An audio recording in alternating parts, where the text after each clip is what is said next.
Hi guys, sorry. I am getting ready to pull in um show you guys a little bit about my personal EIDL and journey here. Guys, so if you're watching this even on the replay, go ahead and share to someone that this could benefit them, because you know what, it's if we don't share, if we don't get people um share this information, they might not we won't know what's going on. Anyway, guys, I want to share with you my EIDL. Now, it shows that I'm current right now, but guys, what happened is I'm going to go back and I'm going to share with you some statements that I had. Okay. So I got my EIDL in 2019. Let me see if it's gonna 2020. I think yeah, 2020 is when I got that. And it was originally um due for payment, I believe, in 2022, because I got the increase, I believe, in 2022.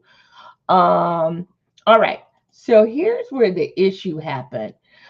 I was supposed to start paying this in December of 2022. That's when my loan actually got out of forbearance after all of the 30 months of forbearance. And then, so the first payment was, I think this is where the first mistake happened. The first payment was actually due December, and then they actually had the payment due, I guess, November. So they sent me out the bill in November for a due date of December. So that's what happened with that. Um, in December, I got approved for my hardship accommodation program prior to um, them getting, prior to the due date. So this payment, I only had to pay a one 118, so 10%. So that's what my loan said. All right, so fast forward to 2023. It was saying that, so I made the payments of 118, but then it was started still showing that my payment due dates was saying that I was still, past due for this. So this is where the mistake actually happened. So I was approved for a payment plan for 118 back in December, and so they forgot to like make my payments due. So I was paying the 118, as you guys can see. I was going ahead and paying the 118, but it was continuously showing that I was past due for some reason. So and then, guys, look at this. I applied for a second hardship. So this was supposed to go on for 6 months. Prior to the second due date, I actually applied for a second hardship. And so I thought that they were, approved it, because as you can see, they only were requesting $118. So that's what I continued to pay. I would pay like a lump sum and just make up six and things like that. So the mistake I was making was I was paying them in lump sums, not the 118. So they want you to pay the 118 separately. But also, their mistake was they kept sending me a statement for 118, when in fact, after 6 months, they said it went back to 1172. So I'm like, guys, that's not what you guys are asking for. You guys are asking for 118 on my statements. That's what you're requesting. So what happened was, they ended up, let's go back to my messages. Let's view my inbox here, and let's go and show you. Let's see, all messages. see where they actually charged off my no, number one, they asked for some money, and then I paid the amount even though I didn't owe that amount based on what they were asking for.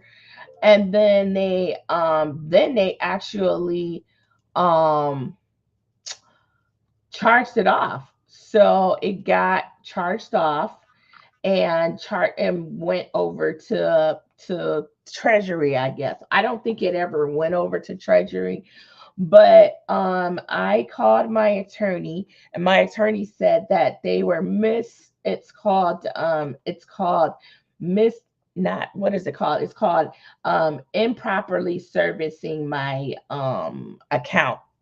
So once they were improperly in servicing my account, even though you can see that I was paying the bill on time, the SBA still charged it off and went to collections, which was crazy. But what I did was I actually had my attorney send them a letter. It was called improperly servicing the account.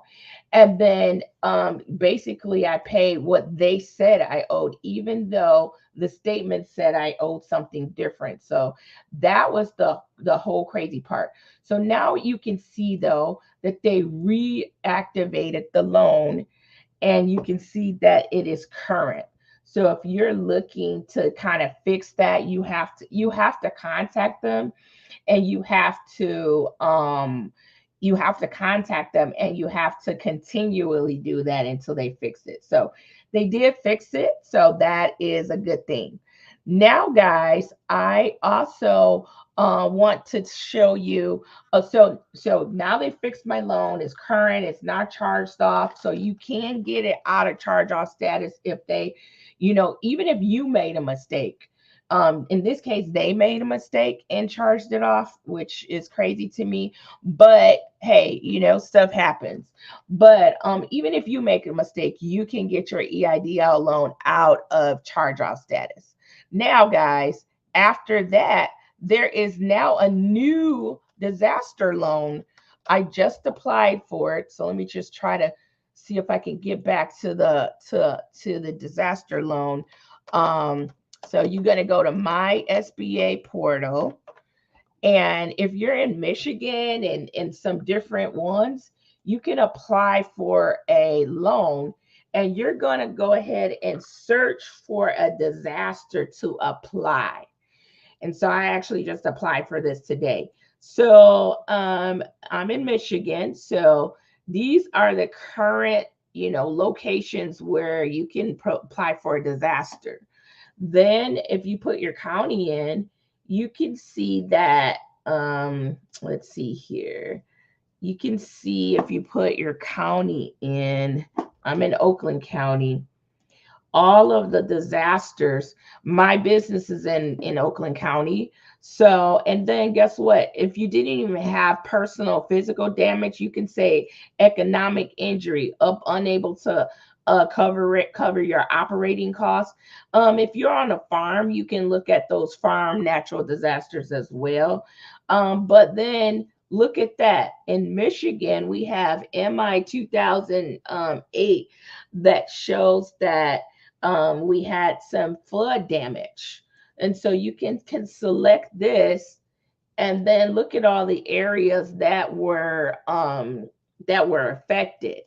And then look, it says the deadline is approaching. For economic injury, we have up into 11/08 of 2024 to apply for the economic damage. But if you have physical damage, you have a deadline of 5/08. So then now it's just showing you all of the disasters that you can apply. Now they don't tell you the dollar amount. I actually applied for this. They don't tell you the exact dollar amount that you're going to get, but I applied for it today, and we'll see what happens with that, or if they need any additional things. I'll keep you guys posted on that. But at the same time, you know, go on there, guys. There are some, if you're in Michigan, you may be able to get this economic injury disaster loan due to severe storms, tornadoes, and flooding in Michigan. All right. Okay, guys, I want you to join me today at my office. We're gonna be applying for some grants at the office. And if you need some assistance with applying for this as well, you can come on out. You have to register. I did put the registration link in the post. So go ahead and register for that because we have limited space. But definitely come on out. Thank you guys for joining.